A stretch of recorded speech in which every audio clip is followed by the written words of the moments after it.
হাতে মানে পিছনে যারা বসা ছিল তাদের দুজনের হাতে চাপাটি টাইপ, একটা তো চাপাটি আর একটা চাপাটি টাইপ আরও লম্বা।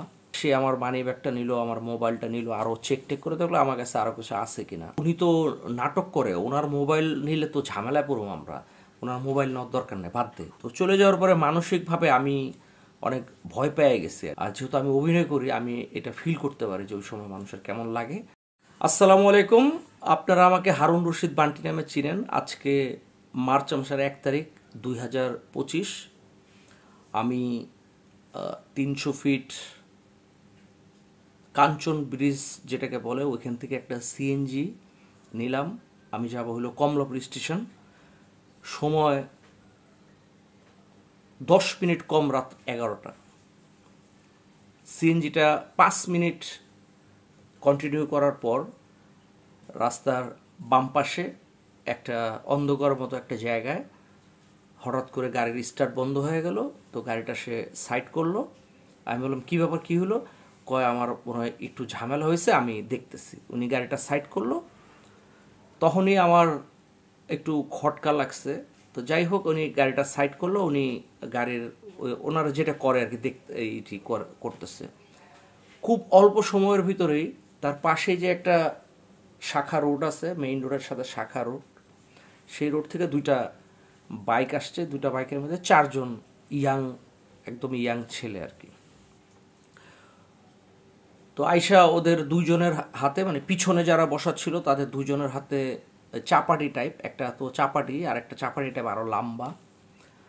তো একজনে এরকম করতেছিল। আমি বললাম ভাই আমার আমার ক্ষতি করার দরকার নাই, আপনারা সব কিছু নিয়ে যান। তো একজন সিএনজির ভিতর থেকে আমার ব্যাগটা বের করলো। তো ব্যাগের দুইটা চেন খুইলা তারা দেখলো। তো বললো যে জামা কাপড় ছাড়া কিছু নাই, কয় থাক বাদ দে। আরেকজনও তো আমাকে ধরেই রাখছে, সে আমার মানি ব্যাগটা নিল, আমার মোবাইলটা নিল, আরও চেক টেক করে দেখলো আমার কাছে আরও কিছু আছে কিনা। তো হঠাৎ করে একটা ছেলে আর একটা ছেলেকে বলতেছে যে উনি তো নাটক করে, ওনার মোবাইল নিলে তো ঝামেলায় পড়বো আমরা, ওনার মোবাইল নেওয়ার দরকার নেই, বাদ দে, চল চল তাড়াতাড়ি চল। তো তাড়াতাড়ি ওরা চলে গেল। ওরা চলে যাওয়ার আগেই ওরা সিএনজি আলারে বলছে টান্দো। তো ওরা যাওয়ার 10 সেকেন্ড 15 সেকেন্ড আগে সিএনজি আলা গেছে আর কি। তো ওরা নিয়ে চলে গেছে। তো চলে যাওয়ার পরে মানসিকভাবে আমি অনেক ভয় পেয়ে গেছি আর কি। মানে মানে এরকম ঘটনা মানুষের কাছ থেকে বিভিন্ন সময় শুনতাম। আর যেহেতু আমি অভিনয় করি, আমি এটা ফিল করতে পারি যে ওই সময় মানুষের কেমন লাগে। আজকে আমি নিজে উপলব্ধি করলাম। মনে হলো যে আমি একটা মানে থাকে না, মানুষের একদম ট্রমায় পড়ে যায়, মানুষ কি করব ভাবতে পারে না। তা আমি ওরকম একদম অসহায়ের মতো ফুটপাতের ভিতরে বসে পড়লাম।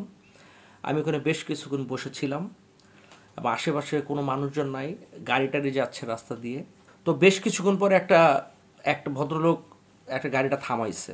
তারপরে উনি বললো আপনারা চেনা রাখ। আমি ভাই ওগুলো পরে, আমি না একটা বিপদে পড়ছি, আমার এখানে ছিনতাই হয়েছে, আপনি আমাকে একটু হেল্প করবেন, আমার একটু সামনে নামাই দিবেন। উনি আমার বললো তাড়াতাড়ি উঠুন। পরে ওনার নিয়ে গেল। উনি আমাকে বিশ্ব রোড, কুড়িল বিশ্ব রোড পর্যন্ত নিয়ে আসছে আর কি। উনি মিরপুর যাবে, তো উনি চলে গেছে। পরে আমি একটা সিএনজি নিয়ে আমি আমার বাসায় আসলাম।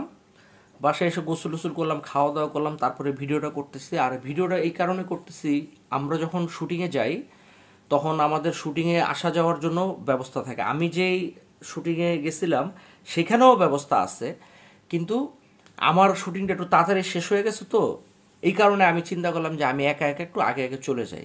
এটা আমার লাক খারাপ, অসাবধানতা। আমি এই যে ট্র্যাপটা হয়েছে, আমি বিভিন্ন সময় শুনছি, কিন্তু আমি নিজে ট্র্যাপে পড়ে গেছি আর কি। এটা আমারই ভুল। এই এই কথাগুলো এই কারণে বললাম যে আমাদের মিডিয়াতে যারা কাজ করেন, এই ভুল এবং এই পরিস্থিতি যেন আপনার সাথে না হয়, আপনি এই ভুল কখনোই করবেন না। আপনি ইউনিটের গাড়িতে আসবেন, ইউনিটের গাড়িতে যাবেন।